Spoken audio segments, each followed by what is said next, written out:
morning, Dan and Amy. Some interesting polling out in advance of Tuesday's New York City mayoral election. New York One and Ipsos released a poll this week finding that 46% of likely Democrat voters viewed crime and public safety as the top priority in New York City. 46% of likely Democrat voters viewed crime and public safety as a top priority.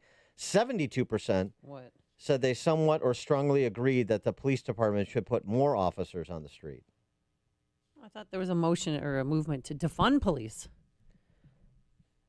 There's a movement to do that. The question is, does it have popular support? Politico Mayor's poll asked New Yorkers if they should change admissions requirements at top schools to increase Black and Latino numbers, or whether they should improve education at the low-performing schools. 60% said improve the low-performing schools. 20% said change admissions to provide more opportunities for Black and Latino students. And it was interesting, as Zaid Jilani noted, this is across every demographic. It was 2.5 to 1. Improve low-performing schools. Don't just change admissions policies to admit more students based on their race. So if a supermajority of Democrats in New York City want more cops on the streets, and supermajorities of every demographic in New York City would rather see low-performing schools improved than focus on identity for admission, then how are we losing to these people? Well, perhaps to help us understand that and to help elevate the conversation about race in America that it has been, is, and will continue to go on, we're pleased to be joined again by Charles Murray. He is the Hayek Emeritus Scholar at the American Enterprise Institute. His new book, Facing Reality, Two Truths About Race in America. And, of course, you know Charles Murray from other seminal works like Losing Ground, like The Bell Curve, like Coming Apart, one of the great social scientists in America and authors. And sometimes being a social scientist and being able to write are mutually exclusive. So he's a double threat. Charles Murray, thanks so much for joining us. Appreciate it. Dan, it's good to be on again. So, this is I remember from Coming Apart, you have a way of boiling down all of the data analysis you do for sort of key takeaways. And Coming Apart, talking about different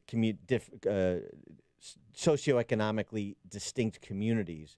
And one of the takeaways from the more affluent communities that were profiled in that book was that the well-to-do are not preaching what they practice.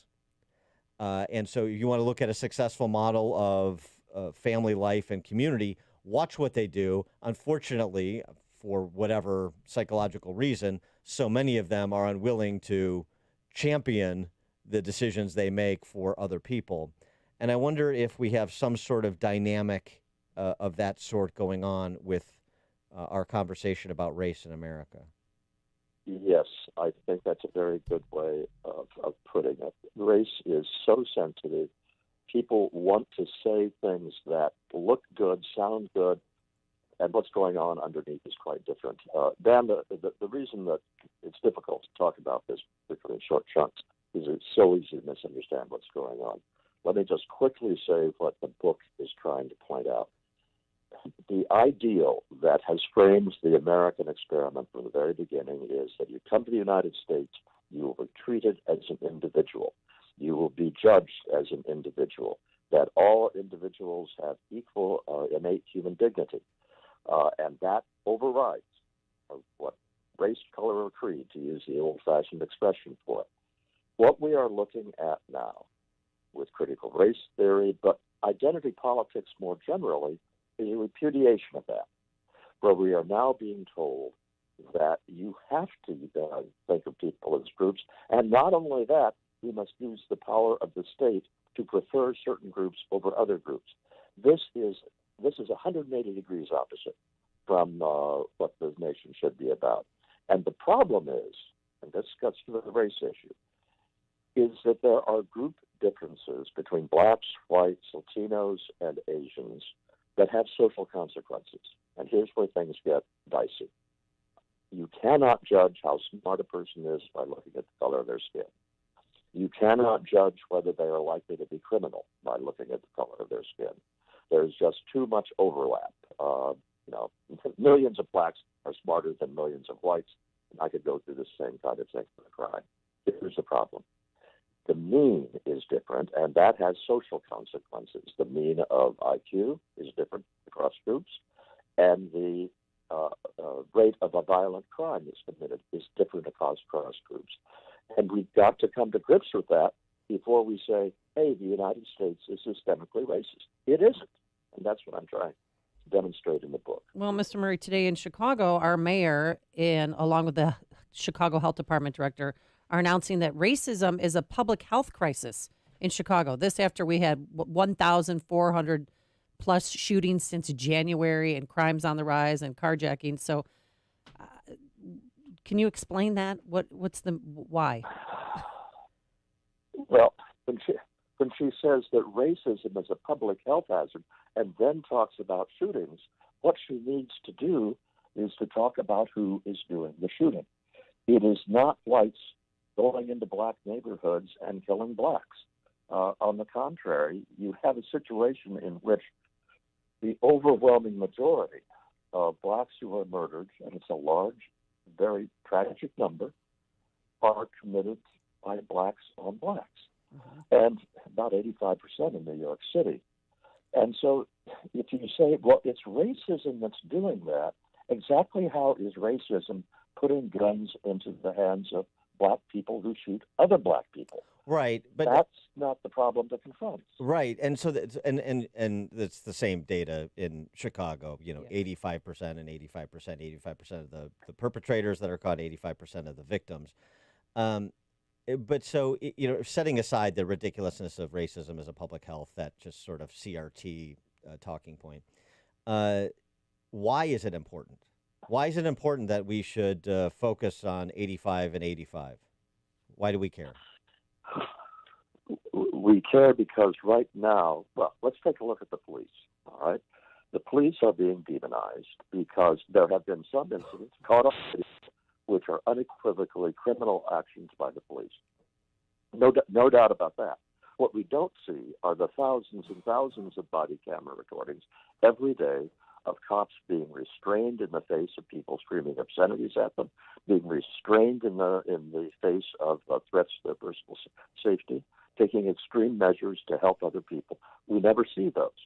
So when it turns out that the highly visible misconduct of the police is in black communities, I want to say to people, look, if you're a cop and you are going into a low-income black neighborhood, you are in a much more dangerous environment than if you're in Winnetka, all right? Yeah. And the way that you behave as a professional cop in terms of establishing authority and calling for reinforcements and backup and so forth is going to be different.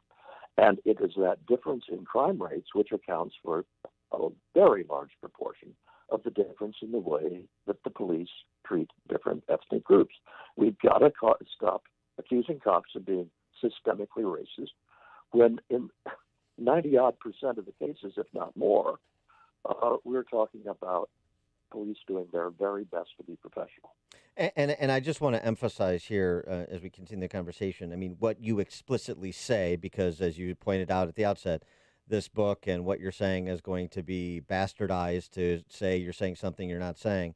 You say mean differences between groups are real, but it's absolutely essential to resist generalization. It is essential to accept the reality of documented group differences, but to insist on thinking of and treating every person as an individual. And, in a rational time, that would not be controversial, but these are not rational times, reasonable times, it would appear. So the documenting the differences in crime stats among various groups, and then, giving the police are going to respond to a call differently in Inglewood than they are Winnetka. Okay. What about the importance of the differences in cognitive abilities as measured by, say, IQ tests? Why is that important to recognize even as you resist generalizations and evaluate people as individuals? The reason is that statistically, test scores are associated with job performance, and test scores are associated with performance in the classroom. It's not a huge association. This is why you could, let me take the example of teachers, excuse me, K-12 teachers. If you have sent your children to public schools as I have, you have had many black teachers in most parts of the country you have, and some of them have been terrific. That's certainly been the experience of my wife and I. It is also true that a number of them have not been so hot. Well, in terms of the statistics, we are looking at large numbers of teachers, a difference of 15 IQ points in K-12 teachers between blacks and whites. That mean difference is large enough that you will have different levels of performance in the classroom.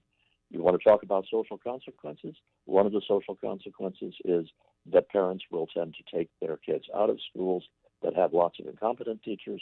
And the odds are, got to stress again, the odds are that in any given school, black teachers are going to have a larger proportion of teachers who have performance problems.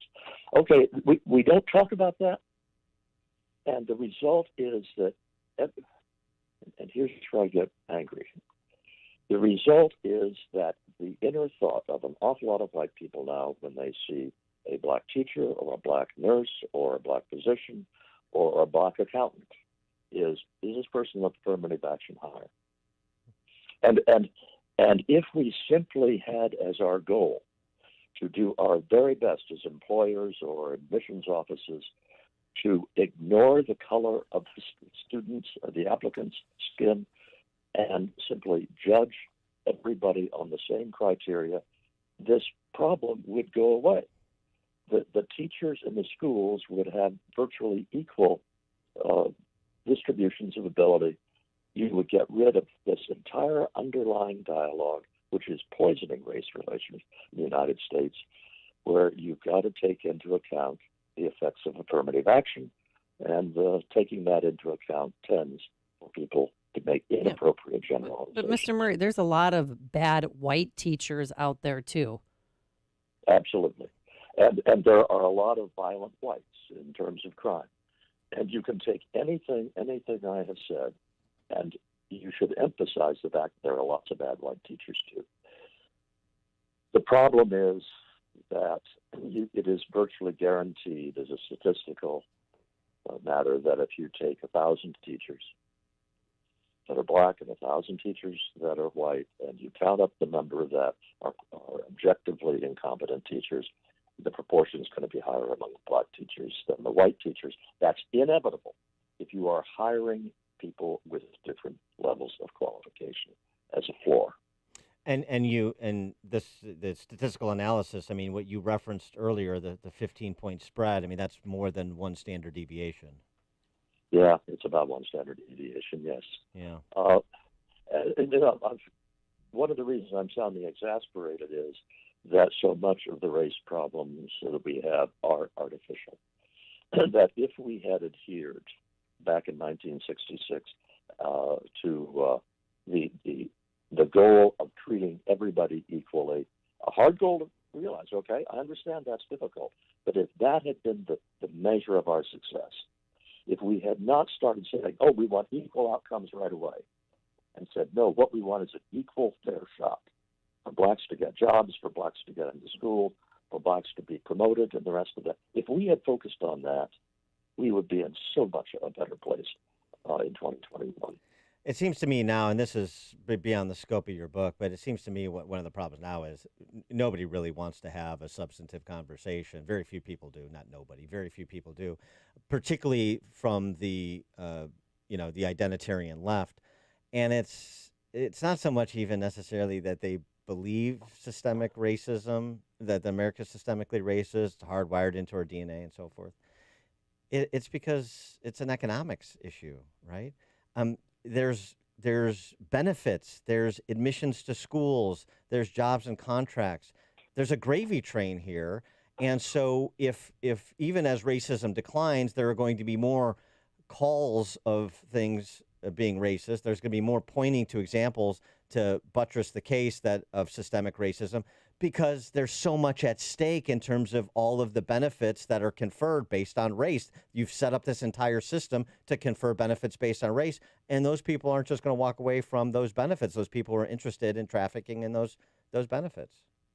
Yeah, but in the book I say that the solution is to get rid of all incentives and regulations, governments that demand that we treat people differently by race. I also say that's not a solution that's available to us. I just do want to point out this.